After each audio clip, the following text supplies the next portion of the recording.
this week's news, churches say no to gambling and fossil fuels. Pacific Warriors blockade Newcastle's coal port. And Asia Bibi's death sentence upheld by Pakistan's High Court. This is InFocus Christian News and Current Affairs. Hello, welcome to this week's edition of Record in Focus. I'm Kent Kingston, and waiting, poised for action at the news desk is my ever-vigilant co-host, Danielle Sinnott. How are you, Danielle? Well, how are you, Kent? You make it sound so exciting. Oh, it is exciting, Danielle, because not only do we have Christian news from around the world coming up, we also have James Standish on religious freedom issues. Sue Radd has some great tips on cooking methods. And you've got an interview, Danielle, with Dr Angela Basnet, is that right? That's right, Ken. She's from Nepal, and we'll be talking about the extreme effects of uterine prolapse. So stay tuned for that one. Boy, okay. Well, let's get on with it. Ready for the news? Sure am, Kent. Churches in Australia are pulling their financial investments out of companies they feel do not represent their values. The Anglican Diocese of Sydney voted during synod meetings to divest from companies that receive more than 10% of their profits from gambling. According to the Anglican Communion News Service, New South Wales has above average levels of problem gambling. The Guardian reports Anglican dioceses in Western Australia and Canberra, along with Anglican superannuation, have already divested from fossil fuel companies. The Melbourne Diocese is considering a similar move. The issue of fossil fuels and climate change is also concerning Pacific Islanders, some of whom are facing relocation from low-lying islands that are being gradually swamped by rising sea levels. 30 activists from 11 Pacific nations paddled traditional canoes into the world's largest coal port in Newcastle, Australia, in a protest blockade. The Pacific Climate Warriors had the canoes blessed before they launched off the beach. They say prayer has been a central part of their effort. God is the center of our lives in the Pacific, and we know that through this whole journey, He will be with us. This is all His creation, and as the people of the Pacific, we are here to just, echo the call for people to look out for this creation that He has given us. The Warriors were joined by dozens of local activists. Together, the flotilla delayed a bulk carrier from leaving the port for about half an hour before police cleared the protesters. The protest was peaceful and no arrests were made. Church leaders in Australia say the extraordinary brutality of ISIL militants in Iraq and Syria demands an extraordinary response. 19 church organisations around Australia have nominated November 1 and 2 as special days of prayer and solidarity with Christians who are suffering in the region. The churches represented are a broad coalition including Catholic, Orthodox, Anglican, Baptist, Seventh-day Adventist and Pentecostal churches. Solidarity Sabbath or Solidarity Sunday is being coordinated by the Australian Christian Lobby. Local churches are encouraged to register their interest. United Prayer has also been one of the responses to West Africa's Ebola crisis, with the ongoing epidemic bringing Christians to their knees. According to CBN News, churches in Liberia are packed every weekend as people struggle to comprehend the situation. Even the nation's Vice President, Joseph Boakai, has helped to coordinate weekly prayer meetings. And the international head of the Seventh-day Adventist Church, Dr Ted Wilson, called on the denomination's 18 million members around the world to devote special prayer to the Ebola crisis. After the world's Catholic bishops indicated a softening of the Church's attitude towards divorcees, cohabitating couples and gay and lesbian people, a key document has been revised to reflect a more traditional stance on the issues. According to the Catholic News Service, the significance of the official midterm report from the Synod of Bishops is being downplayed, with bishops saying it's a working document only. But after worldwide media interest and strong criticisms from conservative voices both within and outside the church, the report was edited and immediately re-released. Even after the edits, however, the bishops could not summon enough votes to approve paragraphs on communion for the divorced and civilly remarried and the pastoral care of homosexuals. Pakistani Christian woman Asia Bibi is fast running out of legal options after the country's High Court upheld her death sentence for blasphemy against the Prophet Muhammad. According to World Watch Monitor, the case has been ongoing since the mother of three's arrest in 2009, when she argued with a Muslim neighbour who said Christians were dirty. Since then, both the governor of Punjab province and the government minister have been assassinated after they expressed support for Ms Bibi and called for the end of the blasphemy laws. Human rights organisations are calling for the Supreme Court to hear Asia Bibi's case and dismiss the charges against her. When he was a newborn, doctors said Eric Barrett would probably die. But he didn't, and after intensive support, he was finally able to walk unaided at the age of 12. Eric is 16 years old now, and despite his cerebral palsy, he's loving life and still going strong. But after all the help he's received over the years, Eric, who attends Central Coast Adventist School in New South Wales, decided it was time to give back. So forget actually Mount Everest, forget the Grand Canyon. We are here at this place of national identity and beauty and a beacon of hope. And of course, Eric, are you excited about this? Yeah, I am. His fundraising climb of the Sydney Harbour Bridge, 1,400 steps, was broadcast live on morning television and raised nearly $2,000 to support young athletes in his local region. Everyone, Eric has done an amazing job. What do we think? It's fantastic, absolutely. Beautiful. Eric, give us a thumbs up, buddy. Oh, what a remarkable young man. Wow. And speaking of fundraising, we'd like to thank you for your support of the Sydney Adventist Hospital's Pink Glove Dance video, which was the winner of the competition. You'll be happy to know that $10,000 is now on its way to the Breast Cancer Network Australia. And in case you missed it, here's a little section of the winning video to help you celebrate. I stretch my hands out to the sky. We dance with monsters through the night. Whoa, I'm never gonna look back. Whoa, I'm never gonna give it up. No, please don't wake me now. And that's it for the news. Boy, it's great to see some people having fun, Kent, isn't it? Yeah, and doing good at the same time. I love that story about young Eric climbing the Harbour Bridge. You know, good on him. Yeah, totally inspirational, Kent. Well, stay tuned. We'll be right back with James Standish after the break.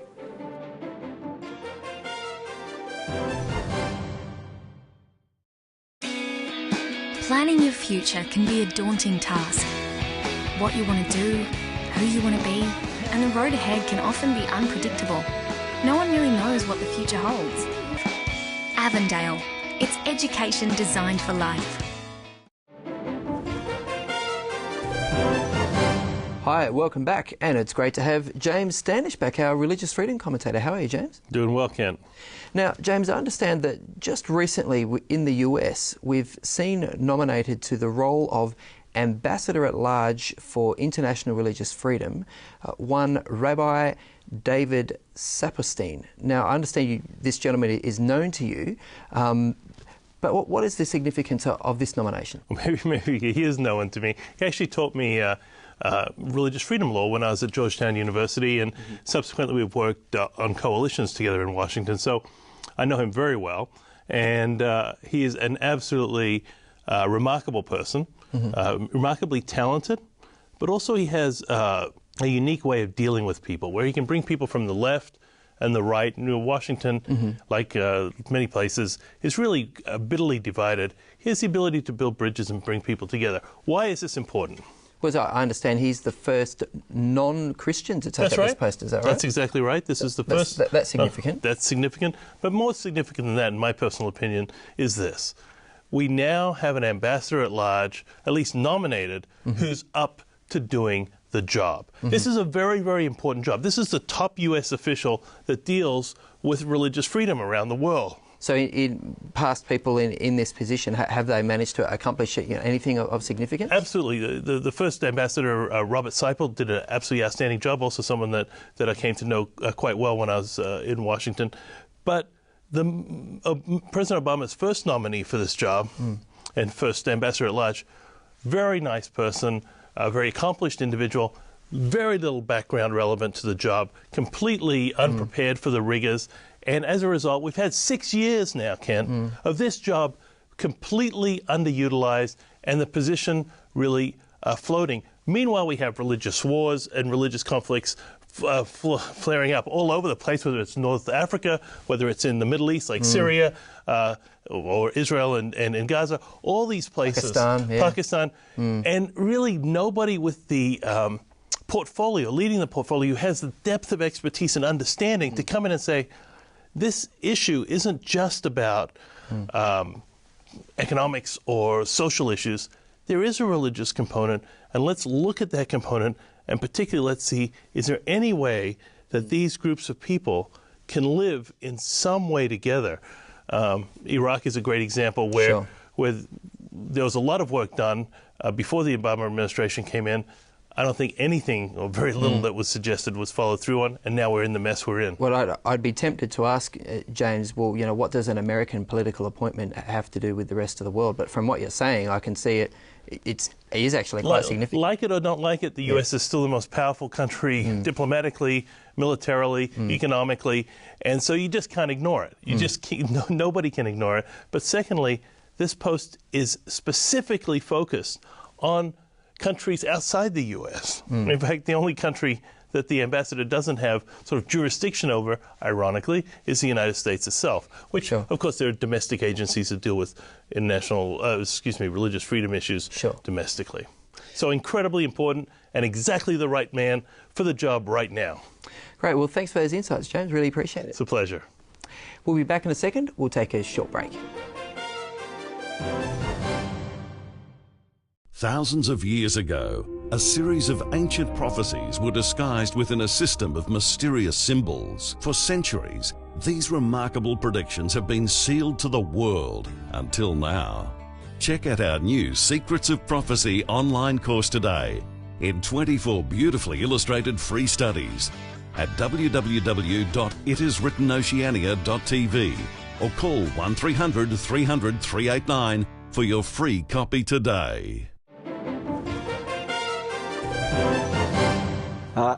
No, I really shouldn't. I should boil the potato and get healthy. Did you know that the way you cook your food, we're talking about the cooking method, if you get it right, you could add years to your life, and this is why we have Sue Radd, our nutritionist. So it's just incredible thinking about it. I mean, absolutely. Chip and potato, that's pretty simple. It's not just what you eat, but how you cook it that could determine our health outcomes. Yes, tell us just a little bit of a brief summary. Well, scientists have been looking at a range of chemicals that can be formed in your food whilst you cook. Nasty chemicals. For example, let me give you a few. Heterocyclic amines, HCAs, polyaromatic hydrocarbons, otherwise known as PARs, which can be found in meat, chicken and fish when cooked at high dry heat.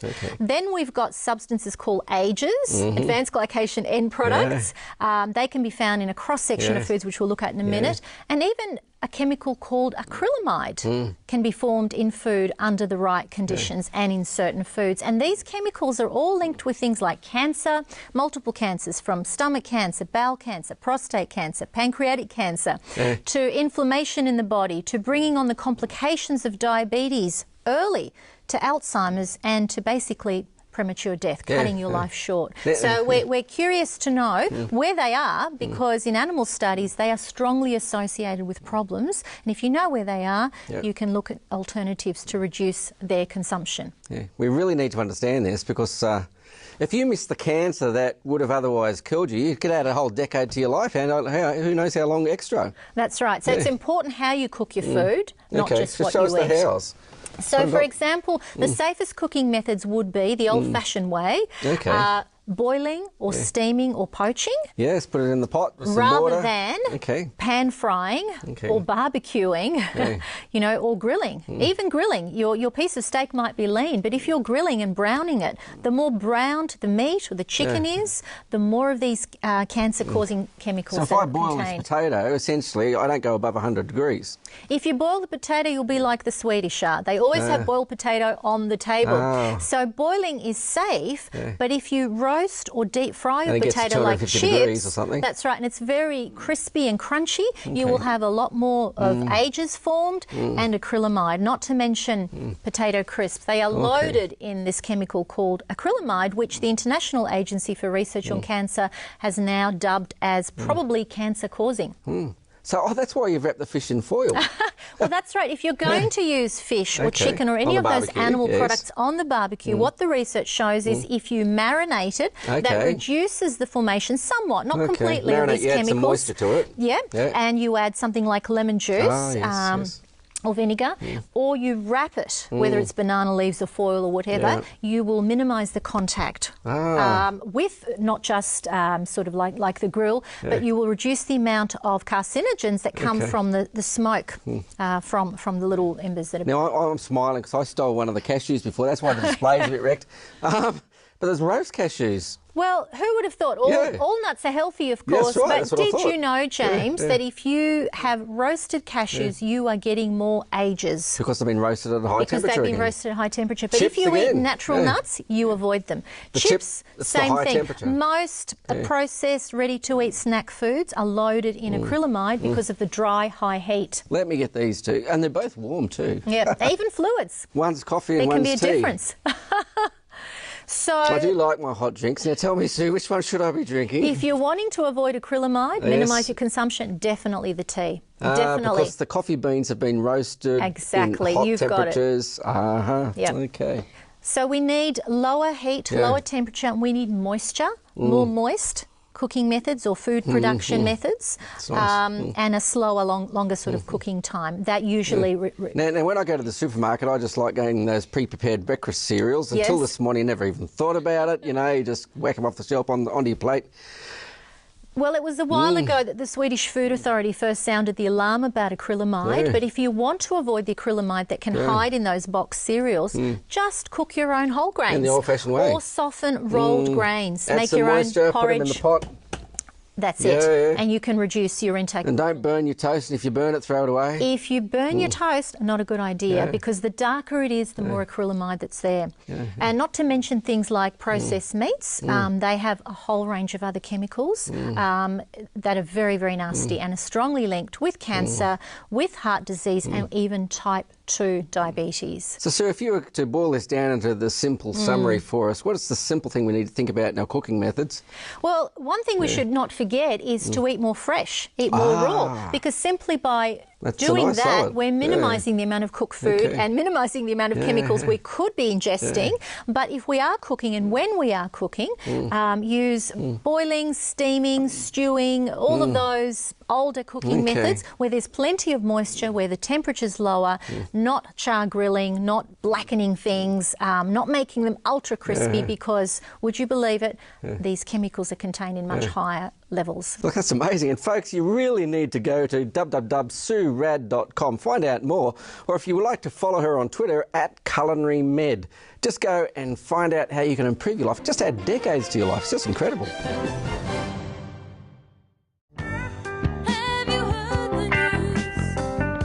No matter what shade of musical taste you have, you might just find something that sings to you.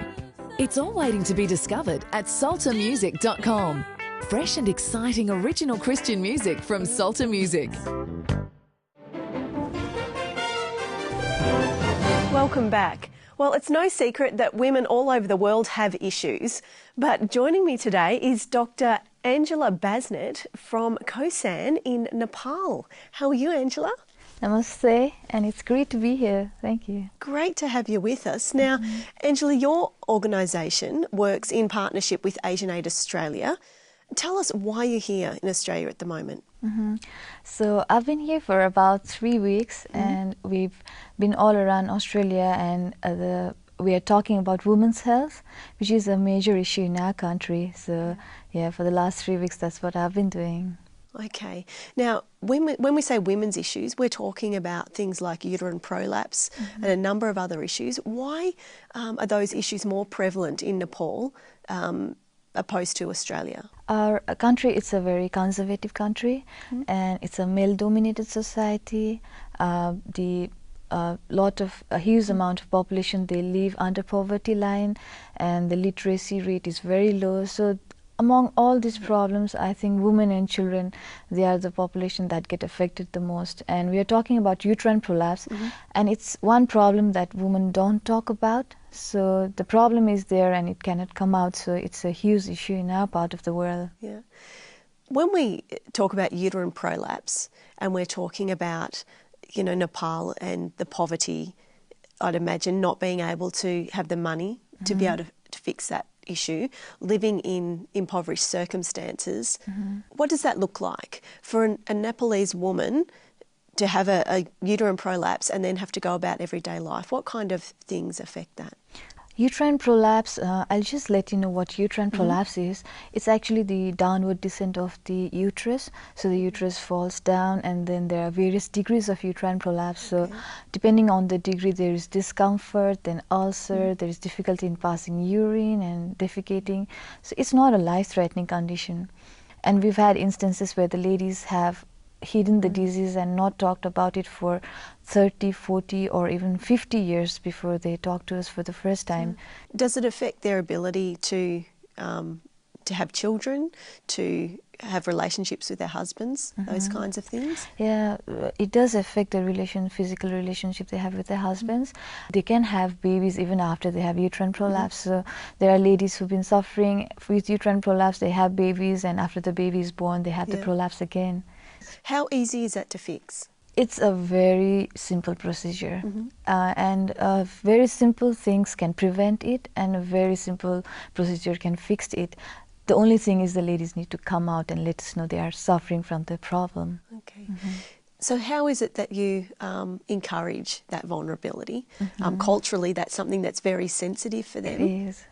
How do you manage that? So Kosan, we basically focus on 3 aspects of the disease. So our main focus now is on the awareness creation. So we just go out in the village and then talk to everyone about uterine prolapse. So we go to the schools and we educate the young children, you know, who will be the parents in the future, especially the young girls. And early marriage, child marriage is very prevalent in our country. About 40% of the girls, they get married before the age of 18. 90% of the marriages are arranged marriage, so they don't get to choose their husbands. So we try to explain to them that early marriage is harmful and the harmful effect on their body physically, as well as, you know, they are not mentally prepared to start a family. And we talk to them about the safe delivery, the importance of antenatal checkup, and again, the percentage of institutional delivery is very low. So we have only 35% of the ladies who go and actually get an institutional delivery. So wow, that's again something we try to encourage them. And the government has done a lot on this. Like they even give ladies incentives when they come to the hospital to deliver. So they get 500 to 1,500 rupees when they come to deliver. Okay, so they get some financial assistance to be able to get the help that they need. Yeah. And then we talk to them about the safety measures that should be taken after delivery, because that's one of the major causes of uterine prolapse. So they resume their work immediately after delivery. So we tell them at least 6 weeks rest is required after delivery and not to carry the heavy loads right after delivery. What about psychologically and emotionally? I mean, we live in a culture here in Australia where we can freely access the medical help that we need. There are a lot of education programs that happen, you know, even within schools or media campaigns, and we can go and speak with a counsellor or a women's health professional. So it's very difficult for the ladies because they can't talk even to their sisters or their mother or their husbands, you know. That must be incredibly isolating. Yeah, Angela, so they are isolated. And the other thing that happens in the family is the husband gets another wife. So they live in the in-laws with the husband in the in-laws place, but then the husband leaves them off and goes away with another lady. So that's another burden that bear with them. Yeah. Do you sense an incredible sadness among those women? They are very sad, and they are the quality of their life is decreased. And then in Nepal, it's a farming. Most of the population, they are farmers. So the ladies, they are called into each other farms to help each other, and that's how they earn their wages. So once they have prolapse, it's considered an outcast. So they are not called in public places, in the festivals. They are not invited. So they are pretty isolated, and the worst is they can't talk about it with anybody. That must be extremely difficult, and I'm sure difficult for you, seeing the women in your culture, and I guess having that greater awareness of what can be done and that there is help, and yet seeing these women that are so broken. You're here, Angela, for the last 3 weeks and for a little time yet, to be able to speak in the universities and have those opportunities to raise awareness within Australia. What can our viewers and what can our country do to help the women of Nepal? So we've been receiving help from AsianAid Australia for the last 15 years for the health clinics that we conduct, because the ladies don't come to the clinic in town, they don't come to a doctor. We have to go out to their villages, to their doorsteps to talk to them and then see if they are suffering. So it does require money. So we've been receiving a very good financial help from AsianAid Australia for the last 15 years. That's great. And we are very grateful for that. But our other intention of visiting other countries is to have a one voice for this problem. We want to make everyone aware, because we've been talking in many places and they don't know about the problem. So we just want to let everyone know and have one voice so that we can stand for these women who are suffering alone. Well, thank you, Angela, for being with us today and for sharing. I pray that this one voice that you're wanting to project is projected through this interview and the people that are viewing from home. If you can support AsianAid and the work of Dr Angela, please do so. The number is right there on your screen. Angela, thanks for being with us. All the best for the rest of your work and your advocacy here in Australia. Thank you. Stay with us. We'll be right back after the break.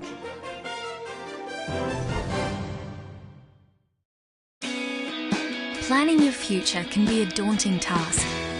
What you want to do, who you want to be, and the road ahead can often be unpredictable. No one really knows what the future holds. Avondale. It's education designed for life.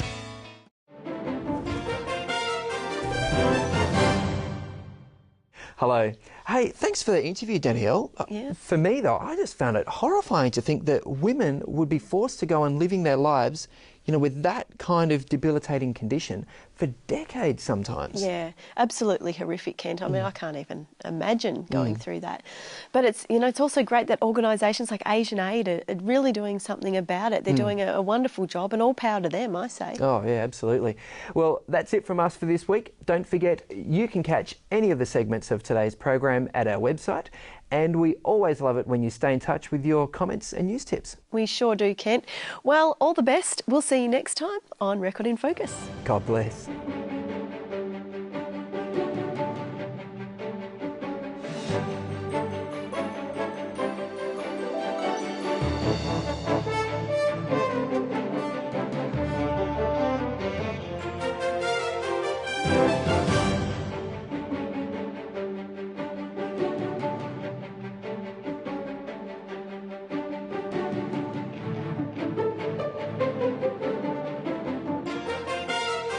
Bye.